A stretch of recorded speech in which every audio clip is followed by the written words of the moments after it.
The following program was provided by an independent producer solely responsible for its content.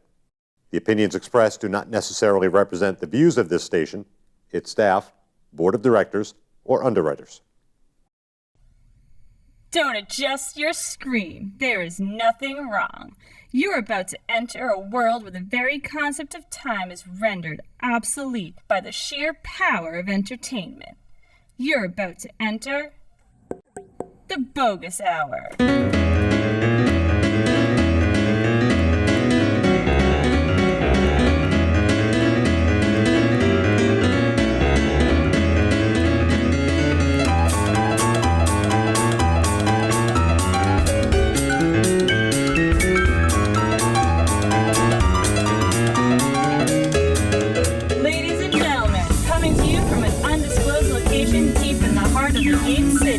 The host of the Boggis Hour, Greg Boggis.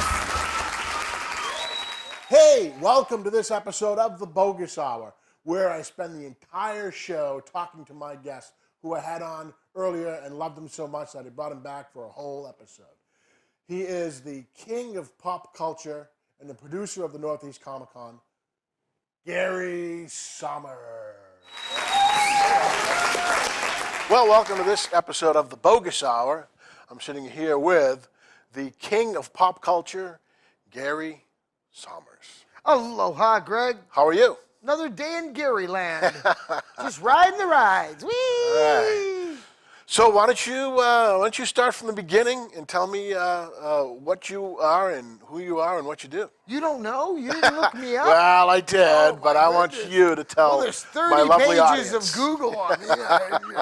Great God, Google will tell you. There are no shortage of pictures of you on the Google. What's that? No, I've been in show business for 40-something years. I've enjoyed the lifestyle of producing, and I started as a child in a parallel paths of wanting to be in show business and collecting things, buying and selling stuff since I was a little kid.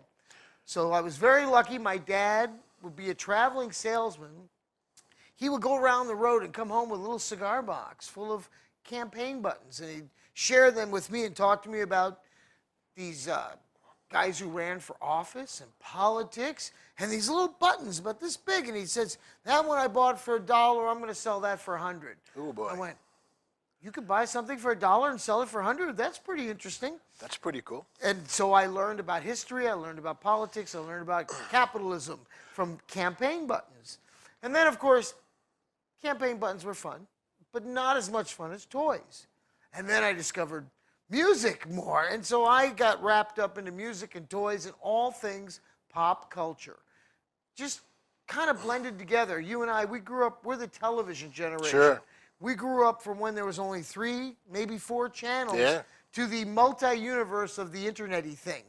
So my goal back then was to know everything about everything that was going on. I mean, we had to. You know, which shows were on this. Sure. Here we are. This is premiere season. Who's on tonight? What are you watching? What are you watching? Oh, you know. And so that evolved into what was called nostalgia. As our generation kind of remembered back at what cool things we got to experience as kids and how kids today ain't got nothing on us, you know? And that kind of evolved in my life as producing concerts and collector shows and music and all these things. So I had this great parallel path going. I was doing both. I was preserving history, collecting history, sharing history, talking about history, and then making history, being part of musical groups and productions and things like that throughout the 70s. And it ended up here in Boston area, where in the 1980s I started producing the collectibles extravaganzas while I was working on Lansdowne Street producing concerts with Prince and the Red Hot Chili Peppers and the Beastie Boys and, you know, Cab Calloway. So Cab Calloway, boy. So I've now 1 degree of separation of the Blues Brothers right here. Well, it 2 was degrees. best event I ever produced, I have to say, was Mr. Calloway. Really? He was just the sweet. He was 84 years old. What a beautiful gentleman, huh? And what a singer and what a performer. And what a nice human being. He was so nice to me. He autographed all my albums. I was a drooling fanboy, but, you know, I mean, he was just so kind to me. He spent a couple hours telling me stories. Wow. Instead of going back to the hotel, he decided to hang out with Which me. is not common. I mean, and you know, not to knock any celebrities, because obviously it's tough when people are hanging on your every word and everybody wants to hear from you. But it's nice when they actually take the time to share their lives with you, because it's something you don't have to. And you know, everyone should take the opportunity to listen to an elder tell you stories about their youth. Sure. Because you're the person who they're entrusting that story to.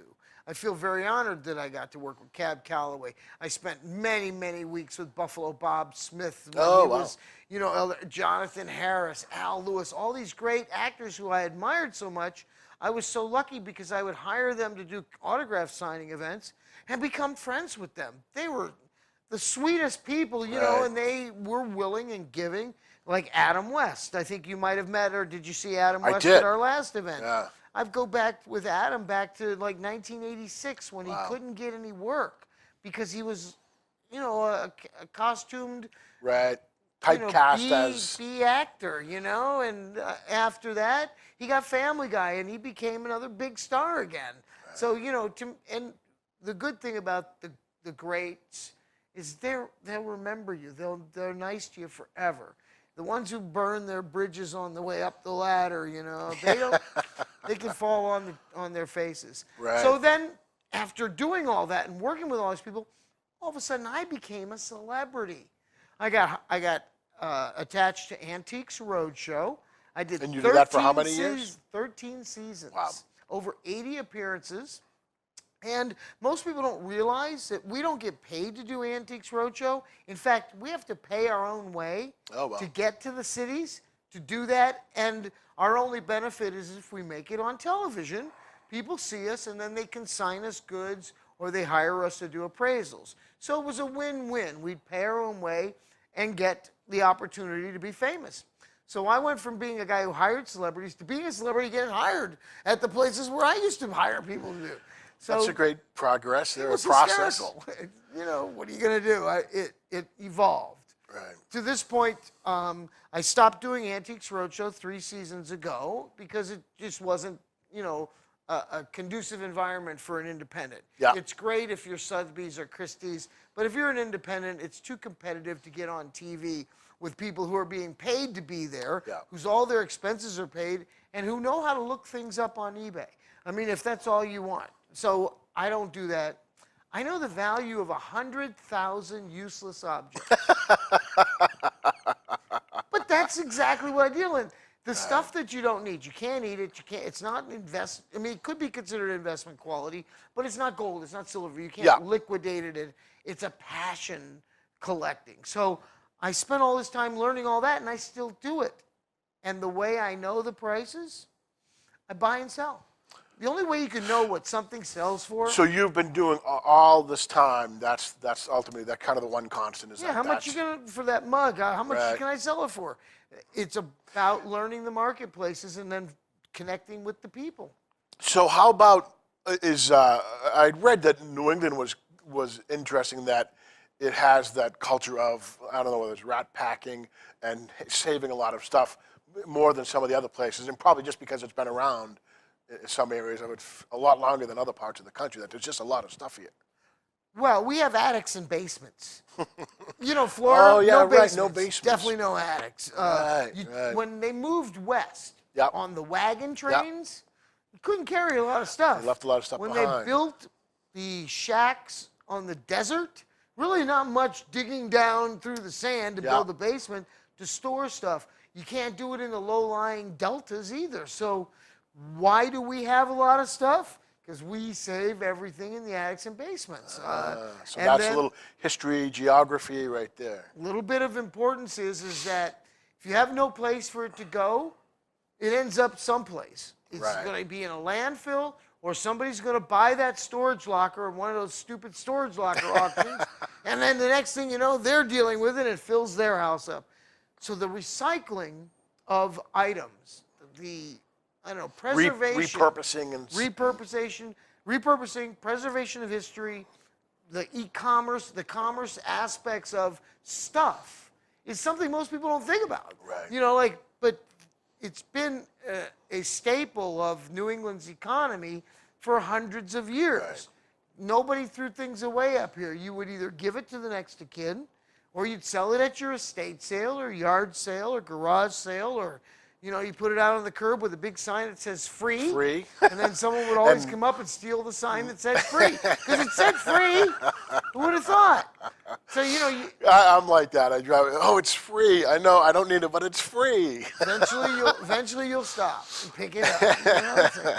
And then we have flea markets. We have outdoor things. And now you... Oh, yeah, I'm right next door to Hollis here. Hollis Flea a Market huge right flea here. market. Yeah, all the time.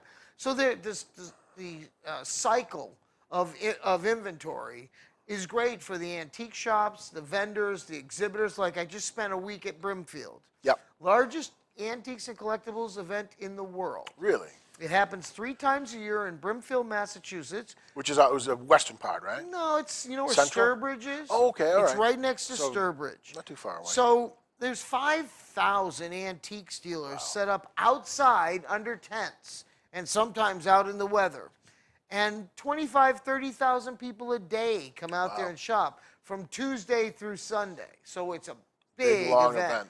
And people like Ralph Lauren send a team of people in there to buy for his shops. Big collectors from Japan and Europe come there because we have attics and basements. So they come here and the stuff then goes out to the world. So being that central location where stuff exists. So you're able to actually get your eyes on it a lot of times, a lot sooner than a lot of other people. I get to see it. I actually get to see what it sells for. How much did they pay for that? $50. Oh, okay. So the $500 you're asking was a guess. Yeah, of course. But you know, that's the reality of it. Is you can ask anything. It's when some sucker puts his money down that you know that it's a sale, and you put them in an auction. You get 2 suckers. Well, whatever it is, it's the epitome of supply meets demand. Right. And if there's 10 people that want an item, as soon as the 10th person gets that, now there's only 9 people. Less demand, 1 comes on the market. Eventually, there'll be 2 on the market and nobody wants it. I call that the nostalgia curve. So it kind of goes like this, where things peak about 20 years after it comes out. Like Howdy Doody, 1950s. In the 1970s, it was top of the dollar chain. Yeah. By the 1990s, nobody wanted it anymore. Okay. So, and it's because that's essentially falling out of the collective consciousness of people as they age. These, you know, the people that remember that are, you know, on fixed incomes or dead. or Okay, you dying. can say it. So what happens is the stuff comes out of the houses because now on the nostalgia curve, the dropping of the curve is more products are coming out for sale, and there's less demand of people wanting it because they're on fixed incomes or dead. So you've been doing it for this long. Give me why don't you give me a handful of some of the big trends of things that you can remember? Well, the comic character phase of Popeye and Betty Boop and all of those comic strip characters, Little Lulu. And those were those like 20s and 30s? 30s, straight through to the 50s. But by the 60s, you know, there wasn't as big a demand. We still remember them. But by the 80s, there were no newspaper comic strips anymore of those. They were trying to be hip and cool in 80s. By the 90s, there were no newspapers. By 2000, it's like, what do you read on the internet? Sure. So that drops off the curve. So nobody wants Popeye anymore, except for a very few people. And they want Popeye because they're nostalgic for it, but because they like it. Popeye beats up people. It's a lot of fighting in that. So it was politically incorrect, and of course socially, and then all the popularity. But people like Shirley Temple just dropped right off the curve. Howdy Doody. Things like Batman and the Beatles and Marilyn Monroe have popped and missed falling off the curve because they're iconic. That iconic status that Marilyn Monroe and the Beatles, you know, have created makes them kind of impervious to falling off the curve because new generations fall in love with her or fall in love with the music and the story of the Beatles. And I think that will continue for several years. But Elvis, soft, you know, Buddy Holly, who cares? Right. Even though they were important, you know, Chuck Berry, he's the king. He was the guy that created it all. Really? But, you know, very small demand. And he's still alive, too, And he's right? still And Chuck alive. Berry's still alive. You know, so these nostalgia curves cross over all forms of pop culture. Literature, film, you know, television, music, sports, news. These are all things that are affected by pop culture and our pop culture. So let's see now. So I'm from the '80s. When was the? What do you mean you're from the '80s? You're Well, not 80 years old yet. So I came of age. I was in high school in '84.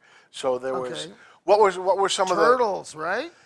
Oh yeah, okay, and that was actually a New Hampshire guy too. No, yeah, Western Right? Mass. Western yeah. Mass, okay. Yeah, exactly. The Turtles were your '80s.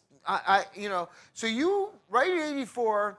So if you went to high school in '84, Yeah. from '78 to '84, you were a Star Wars guy. Oh, exactly. So You guys right now- nailed right on the head. Bang, bang, bang. You grew up during the 3 3/4 action figure revolution. Yeah. Because prior to '78, '77, when G.I. Joe went from 12-inch to 3 3/4, they had not even gone into that. There was the 8-inch Migos, Yeah. but dropped to 3 3/4. Now ships were this big and everything played with it, and it became a whole different thing. And that so- era of '78 to '83, '77 to '83, that whole Star Wars, G.I. Joe era, set the whole trend. That's the most valuable stuff right now. Because with the new Star Wars movies coming out, Star Wars is huge. So if you had all your action figures that you had, 77 to '83, you had them in mint condition in the package, and you'd put one away.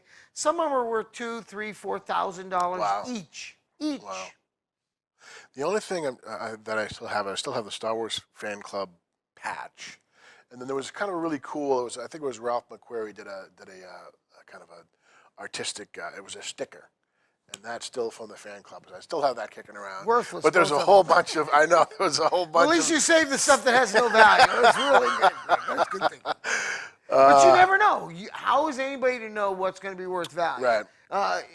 Reality happened in '90s when the next Star Wars came out, and everybody bought everything and kept them all mint in the package. Now none of it's worth anything because nobody played with it. Nobody's nostalgic for it. Sure. You know, everybody needs for their collection of mint perfect groovy. You know, but nobody played with it. Nobody played with Jar Jar Binks, well, for several reasons. But you know, but if somebody would have just bit his head off a few times, then some of the ones that are mint in package could have some value. So what are some of the big trends right now? So I mean, one of the things that I found with pop culture was, at some point, I kind of hit the wall because you said there used to be 3 channels, some newspapers, you know, I don't know, maybe 100 magazines, and then suddenly there's 1,000 channels and 5,000 magazines and 10 million websites. So and stuff from Japan, Korea. All of this stuff. It's an overload of pop culture. So it's too tough to I probably couldn't tell you what the top TV shows are now because there's so many to follow. What do you watch on TV? Oh boy, let's see. I guess I used to be the Colbert Report and Jon Stewart because I do stand up. So you and watch then fake news? I watch fake news, and then let's see. I did watch, what the heck was it? Who are the 2 guys that drive around looking for old shit? American Pickers? Yeah, those guys. Fake? Okay, so you like fake shows. I like a lot of fake, but I mean, Do you watch most any TV is reality fake. shows? No, fake shows are fake shows. But those are all setup shows, Right. scripted setup True. shows. That's the problem with the collectibles A little bit of Walking marketplace. Dead. Oh, see, yeah. So I imagine that's probably something that is. That is a pop culture icon already, Walking Dead. And it started as a comic book. So that's what's, Right. Today's world of pop culture is all based around comic characters right now. Everything from film, television, video games, the entire world is really a giant cartoon orgy. Sure, even Batman is now more the Frank Marshall stuff than it is. Doesn't matter. Batman can be 10 different Batmans. He can be the Adam West Batman. He can be the Dark Knight. He can be all of that because each person can embrace art in their own way. So what happens is some people go to watch the Avengers just to watch Scarlett Johansson. Others go because of Hulk. You can't judge Sure. what of the art matters. You have to look at it as all-encompassing In the and meta. why it affects everyone. I mean, Guardians of the Galaxy was a prime example of something nobody had ever heard of. And was that was that a graphic comic book or a regular comic book? No, it was a comic book back in the 70s. Oh, okay. Star-Lord and Guardians of the Galaxy. It was a whole storyline that kind of merged through a lot of Marvel properties. And only if you really remembered, any of that stuff from when we were kids reading it, did it matter. But Kevin Feige and James Gunn, they got together and said, this is the story we want to tell with this. And they really touched on the entire realm of storytelling with film. And what was cool about it was that it was based on a comic book. Nobody knew the characters were, so nobody, if you read them, yes, but the public didn't. And it did billions of dollars in business. And that was of those kind of movies. That was the last one that I saw that I movie of the really year, thought absolutely. was really, really good. It was as iconic as the first Indiana Jones or the first Ghostbusters. Sure. It will be forever. It's one of those, and Roger Rabbit. It's like one of those movies that will be forever because it was so good.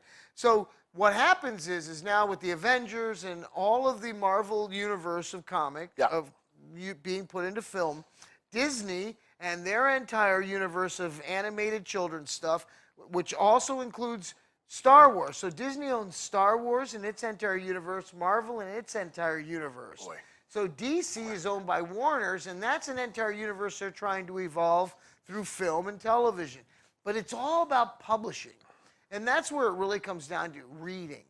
Kids need to learn to read and write to create the next generations of stories. Because this is what's the best part about pop culture influencing it financially. Is that kids are going to say, wow, you mean I can get a job writing Superman? Yeah, you can. Or drawing it, or inking it, or lettering it, or filming it, or being the construction kid on the crew. And I think that's part of one of our major missions that we put on with the Northeast Comic Con is to kind of merge why pop culture is so important to the masses and then show the next generation where the careers are in pop culture, in the creative arts. This is something that's really important to us as a team putting on Northeast Comic Con is to show all these facets that are available. I mean, Greg, if you think about it, when I was in high school, they told me I'd be really good at McDonald's or Dunkin' Donuts. That was what they told me I should be concentrating in. Or maybe getting a job selling something. They were never telling me, with your gift of gab and your creative arts and your creative spirit, you should go into Hollywood, They would never tell somebody like that. And in high school, they don't even teach you how to balance a checkbook, let alone profit in the creative arts. So I think it's really important for the next generations to realize that because of pop culture, because of the nostalgia and the collectibles and all that stuff, there are zillions of really high-paying jobs in the creative arts, and that they should investigate that. Wow, that's a pretty heavy interpretation. I mean, because a lot of what you would generally hear about pop culture is it's literally that pop culture. It's something that's Insipid it blather. pops. It's ultimately meaningless. And to me, I've always found that there's all of these, greater things that pop culture kind of portends and doors that it opens up and windows to particular periods in history and things like that, as far as I'm concerned. And I think that's a really interesting interpretation. You could track history through pop culture. I mean, pop culture really began with P.T. Barnum and Mark Twain. Right. Because that was when all of a sudden the advertising medium was being manipulated by P.T. Barnum, and the publishing medium was being manipulated by the publishers of Mark Twain's work. And they both became huge. Everyone knew who Mark Twain was. Everyone knew who P.T. Barnum was. Next was Walt Disney. You know what I mean? So it kind of evolved along that path. To now, it's everything that's fun. Anything that's not fun is not pop culture. Like sports. No, I mean, we don't. Politics is pop culture because now it's a sport. It's not even. It's ridiculous now. Well, that's the 2-minute warning. So let me ask you a question that I usually ask comics, and it's what's your your best show, your worst show, and your most unusual show. So What do you mean? I mean, is there any was there a production that you put on that ended up being really great? That is Every one of them. I mean, yeah, Okay. it's hard to choose which of my children. No, but I mean, to me, every show is great for what it does. I mean, I did the Lost in Space cast reunion in 1990. I had spent a year working on it. During that year, Guy Williams died. Oh, wow. So getting the cast of Lost in Space together at the Bayside Expo Center in December of 1990 was a real thrill because it's the first time they had all seen each other in all those years. They occasionally, but to have them all together, that was a real thrill. That's awesome. The Cab Calloway event was a real thrill. But I go way back. I mean, I go back to the early 1970s when I played in rock and roll bands and worked with Cheap Trick before they were Cheap Trick. Yep. And I found this group called Styx at a flea market and put them on in their first concerts they ever did that were real. Wow. You know, and so I got lucky and got to work with a lot. A gentleman named Butch Vig played drums on my record and my video. Later, 10 years after that, he produced Nevermind for Nirvana, Smashing Pumpkins' Gish, and he's currently still the drummer for Garbage and the producer of Foo Fighters. Wow. And he's still a good friend, but I saw a brilliance in him and let him play drums. Great. Well, that's very good. And then how about, is there anything that you consider the most unusual? Most unusual? No, because it's all pretty It's all normal pretty- to me. I mean, the weirder the better. I mean, I believe in science and facts and history and, but I also. My kind of person. I love speculation. Like, I don't mind telling stories and hearing stories, but I don't base life on stories. I base it on reality. I love reality. Well, that was a great slice of reality. This was a nice conversation with my new friend, Gary Sohmers, the king of pop culture. It's good to be the king. Thanks, Gary. Thank you very much, Greg. It's been fun. Let's dance. If you or someone you know would like to be a guest on The Boggis Hour, email us here at theboggushour@gmail.com. The preceding program was provided by an independent producer solely responsible for its content. The opinions expressed do not necessarily represent the views of this station, its staff, board of directors, or underwriters.